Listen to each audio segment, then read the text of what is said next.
Rajahmundry central జైల్లో బోరుగడ్డ అనిల్ కుమార్ లొంగిపోయారు. ఉదయం 6:30 గంటల సమయంలో సెంట్రల్ జైలుకు వచ్చినట్లు సమాచారం.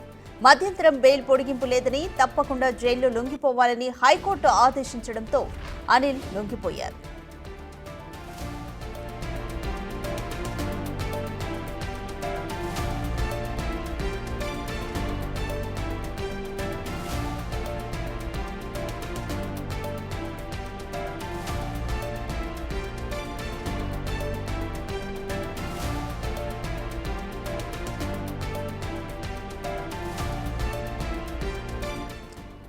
రాజమండ్రి సెంట్రల్ జైల్లో బోరుగడ్డ అనిల్ కుమార్ లొంగిపోయారు. ఉదయం 6:30 గంటల సమయంలో సెంట్రల్ జైలుకు వచ్చినట్లుగా సమాచారం అందుతుంది. అయితే మధ్యంతర బెయిల్ పొడిగింపు లేదని, తప్పకుండా జైల్లో లొంగిపోవాలని హైకోర్టు ఆదేశించింది.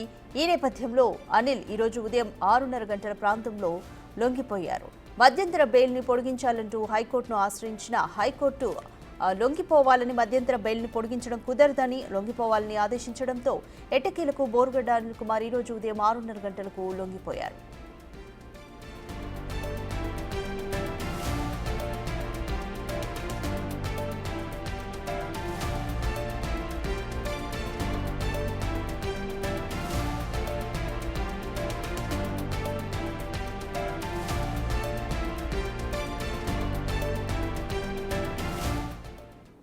రైట్, మోర్ డీటెయిల్స్ మా ప్రతినిధి శివశంకర్ అందిస్తారు. శివశంకర్, ఎట్టకేలకు బోరుగడ్డ అనిల్ కుమార్ ఈ రోజు మార్నింగ్ 6:30 గంటల సమయంలో సరెండర్ అయ్యారు. అయితే తన తల్లి ఆరోగ్య విషయంలో మెడికల్ సర్టిఫికేట్కి కూడా అది డూబ్దని చెప్పేసి దాన్ని ఈ విషయంపై హైకోర్టు కూడా సీరియస్ అయ్యే అవకాశం ఉందని తెలుస్తోంది.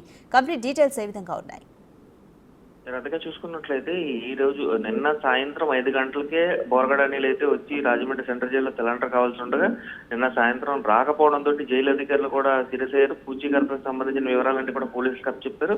అదే విధంగా చూసుకున్నట్లయితే గౌరవ హైకోర్టుకు కూడా పూర్తిగా వారు ఒక లేఖను కూడా రిలీజ్ చేసిన పరిస్థితి నిన్న చూసాం. అయితే ఈ నేపథ్యంలో ఈ రోజు ఉదయం 5:36 బోరగడ్డ అనిల్ తిరిగి వచ్చి తెలంటర్ అయినట్టు కూడా మనకి సమాచారం ఉంటుంది. అయితే అఫీషియల్ గా జైలు అధికారులు అయితే దీన్ని ప్రకటించారు. అయితే ఈ నేపథ్యంలో చూసుకున్నట్లయితే అతను బెయిల్ ని పొడిగించాలంటూ కూడా, మధ్యంతర బెయిల్ ని పొడిగించాలంటూ కూడా తను పిటిషన్ వేసినప్పటికీ కూడా హైకోర్టు ఎటు బెయిల్ పొడిగించే అవకాశం లేదని తేల్చి చెప్పడంతో నిన్న సాయంత్రం 5 గంటలకు రావాల్సిన బోరగడ్డ అనిల్ అయితే ఈ రోజు ఉదయం 5:30 గంటలకు సెంట్రల్ జైల్లో అయితే పూర్తిగా లొంగిపోయినట్టుగా కూడా మనకి సమాచారం అందుతుంది. ఈ నేపథ్యంలో తన తల్లికి సంబంధించిన సర్టిఫికేట్స్ అన్ని సబ్మిట్ చేసి కూడా అంటూ కూడా ఒక బయట ఒక వాదన అయితే వస్తుంది. అయితే దీనికి సంబంధించి ఎంక్వైరీ కూడా హైకోర్టు ఆదేశాలు ఇస్తూ కూడా మనకి సమాచారం అందుతుంది. Thank you Shivshankar.